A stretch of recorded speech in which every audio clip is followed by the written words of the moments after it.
for it the most, and the reason for that? Well, two reasons. First of all, if you let it ring 20 times, you're not going to make many contacts in the course of the day. If you actually did let it ring 20 times and somebody actually answered, they're probably not real happy that it's going to be a real estate agent that's on the other end. And so 3 times next, 3 times next. Okay, excellent. So with that in mind, what did you keep saying to yourself to keep going? I mean, do you have days that happens for maybe an hour at a time? Yes, yes. Okay. And I have understood that this is my job. And, you know, I've had jobs in the past where I had things to do that I didn't like doing, but it was my job, and this is my job. And so I still get paid a couple $1,000s an hour for doing this job right here, regardless of how many people answer and how many don't. Okay, so you just said you get paid a couple of $1,000s, which means that you know your numbers. What numbers do you track? I keep track of how many people I talk to every day. I keep track of how many appointments I go on and how many listings I take, and then how many buyers and sellers that we close every year. So based on those numbers, do you figure out how many people you're going to contact to a listing? Do you know that number? Yes, it's 54. 54 people Right. that you contact, that you actually get a listing. Right. Now, is that take the listing or the listing sells? Take the listing. Take the listing. Right. And so what number would it be to get it sold, to a listing sold? Well, right now we're selling about 70% of our listings. Okay, excellent. So in essence, you're tracking each and every number and running this like a business. Right, right. I mean, you have to. Yeah. Why is it important to run it like a business? Well, if you don't run it like a business, you're not going to get the results that you can. And it's such a simple business, really, when you get down to it. You do this for 3 hours a day, leaves 21 hours a day to do whatever else you want to do. So why do you think people complicate it? Well, I think there's several reasons. Sometimes people don't believe that it could be this simple, and so they complicate it, trying to justify their commissions. Sometimes their ego gets in the way. I always tell people you got to stay stupid, you know, and keep doing the same thing over and over again. And sometimes we get too smart, and then we try to complicate things, and it doesn't have to be that way.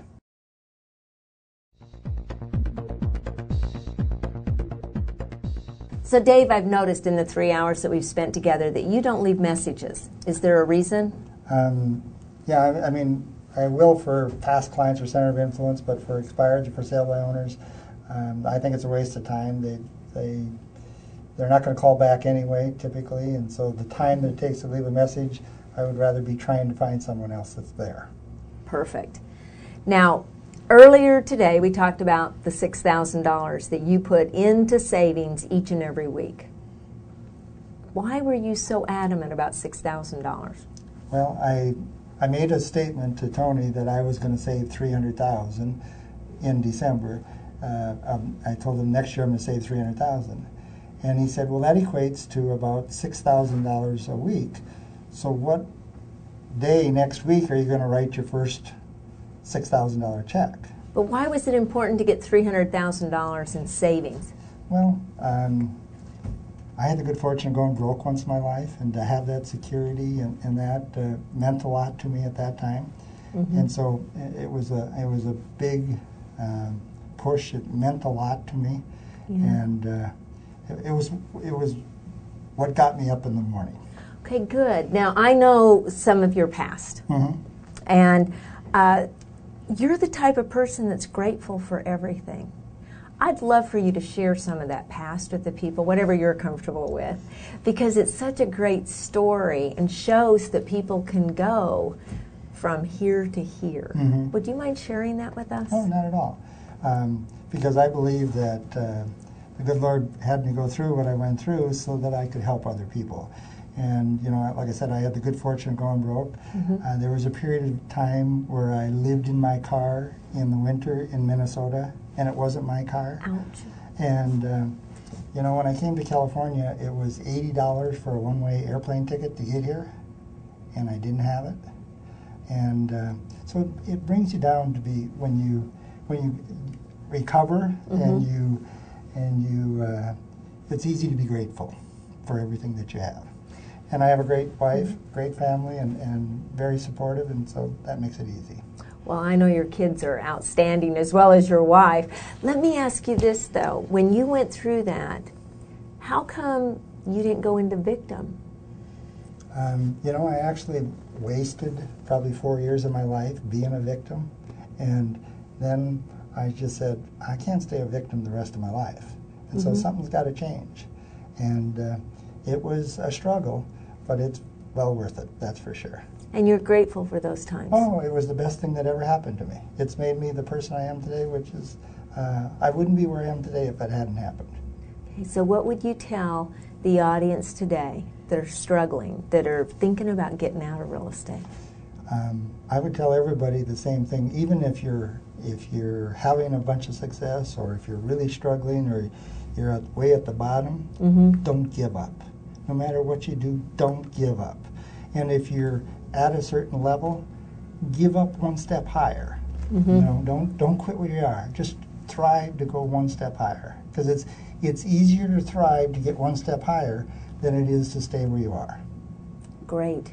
Now you have pictures of your family Yes, here in your office all the throughout. time. And do they help motivate you? Well, you know, every day when I come to the office, I'm not 100% excited about doing my job that day.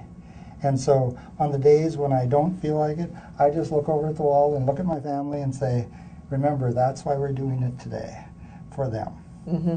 And was that part of that $300,000? Yes, yes, to set them up for their education and those types of things for the future. Good for you. Thanks. So you've been through a lot in your life and you want to share with others, which means that you're a real contributor. Now, I've known you and Kim for years, and you come from contribution. Why is it important to come from contribution when you're making phone calls? Well, because you're really there to help people. You're not there, you're not doing it for me, I'm there trying to help you. And, you know, the book Think and Grow Rich says you can get anything you want in life if you help enough other people get what they want. And it can be as easy as start helping a for sale by owner sell their home. So if you just help enough other people, you'll get what you want. Excellent.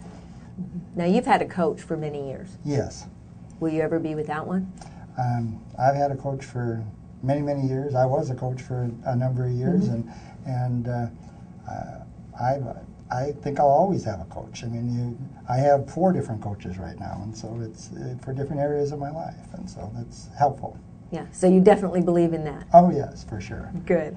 Okay, so you have 4 coaches in your life. That keeps you pretty disciplined. Yes. Yeah. So how did you start to become a disciplined person? By milking the cows every morning when I was a kid. Yeah. But seriously, discipline is nothing more than picking little things and working on it on a regular basis. You know, finances used to be a weak part of my life. Now it's my strength, because I took the discipline and created it. And I heard this the other day, that discipline, I always like the results. Because if you create some discipline, the habit of creating the discipline is not nearly as painful as the rewards you'll get from being disciplined. Absolutely. And Jim Rohn says that the pain of discipline weighs ounces, while the pain of regret weighs tons. Yes, yes. So that's definitely true. Well, the disciplines, what would you say to our audience about developing a discipline? You know, if you wanted to create the discipline of lead generation on a daily basis, don't think about the big picture. Just think about the day. Like I always say, well, you know, if you're going to prospect 200 days out of the year, don't think about the 200. Think, okay, well, this month I need to do 18 days. And then once you decide that, then don't even think about the 18. Say, this week I need to do 4 days. And then don't think about that. Say, okay, today I just need to do it for 3 hours. And then say, okay, 3 hours. Then don't think about that. I just need to do it from 8 to 9, and then from 9 to 10.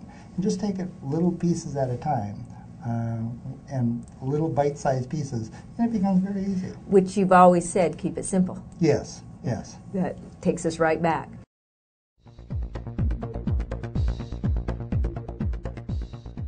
Now, you don't have a team. No, it's my wife and I, and we have one assistant. Good for you. Does your